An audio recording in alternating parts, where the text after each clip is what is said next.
Hyderabad's #1 real estate company, Sri Siddhivanayaka Property Developers. మనిషి చనిపోయిన కొన్ని గంటలకే శరీరం పాడవడం మొదలవుతుంది. ఆ బాడీని ఎక్కువ రోజులు దాచాలంటే ఖచ్చితంగా ప్రమాదకరమైనటువంటి కెమికల్స్ వాడాల్సిందే. కానీ ఎలాంటి రసాయనాలు వాడకుండా ఒక మృతదేహాన్ని ఏకంగా 125 రోజుల పాటు అంటే 4 నెలల పాటు చెక్కు చెదరకుండా ఎలా కాపాడగలిగారు?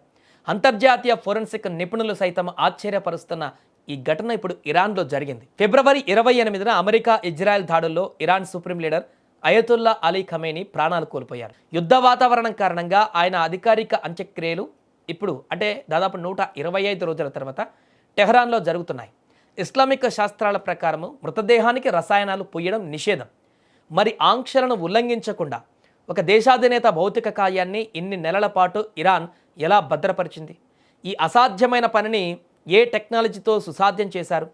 ఈ ఇంటర్నేషనల్ మిస్టరీ వెనుక ఉన్న ఆసక్తికరమైనటువంటి నిజాలేంటనేది ఇప్పుడు ఆశ్చర్యకరంగా మారాయి. సాధారణంగా ఏ దేశపు విఐపి చనిపోయినా వారి మృతదేహాన్ని ఎక్కువ రోజులు ఉంచడానికి ఎంబాల్మింగ్ అనేటువంటి ప్రక్రియను చేస్తారు. అంటే శరీరంలోని ద్రవాలను పూర్తిగా తొలగించి ఆ స్థానంలో ఫార్మాల్డిహైడ్ లాంటి బలమైనటువంటి రసాయనాలను పంపిస్తారు. దీనివల్ల బాడీ కుళ్ళిపోకుండా ఉంటుంది.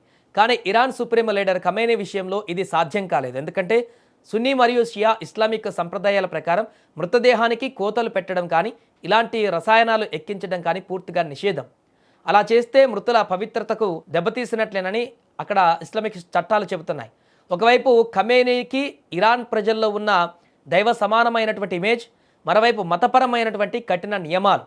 దీంతో ఇరాన్ ప్రభుత్వం ముందు ఒక పెద్ద సవాల్ ఎదురైంది. అప్పుడే వాళ్ళు ప్రపంచంలోనే అత్యంత ఖరీదైన అత్యాధునిక టెక్నాలజీని రంగంలోకి దించారు.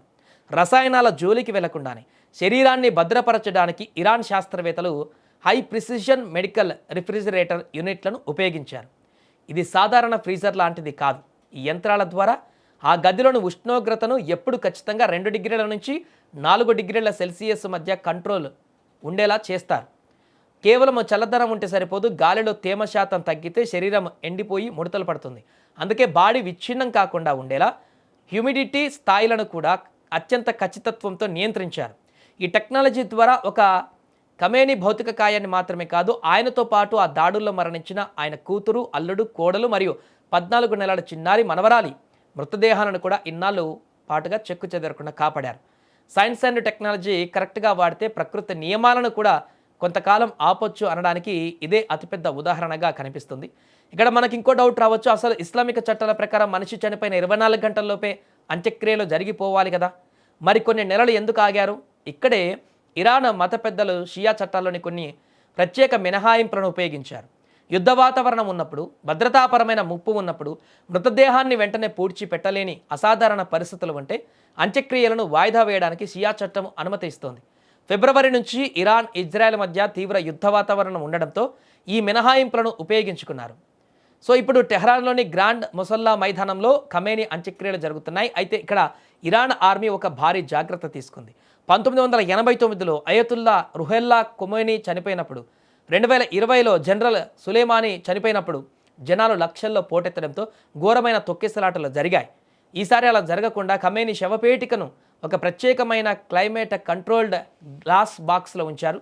దానిపైన ఇరాన్ జెండా, జాతీయ జెండా తలపాగా ఉంచి అభిమానులు దూరం నుంచే సందర్శించేలా భారీ రక్షణ వలయాన్ని ఏర్పాటు చేశారు. కెమికల్స్ లేకుండా కేవలం advanced medical cold storage technology సహాయంతో ఒక మృతదేహాన్ని ఇన్ని రోజులు పాడవకుండా ఉంచడం బహుశా చరిత్రలో ఇదే మొదటిసారి అని నిపుణులు చెబుతున్నారు. మతం మరియు టెక్నాలజీ కలయికతో ఇరాన్ సాధించిన ఈ ఫీటు ప్రపంచాన్ని ఇప్పుడు ఆశ్చర్యపరుస్తోంది.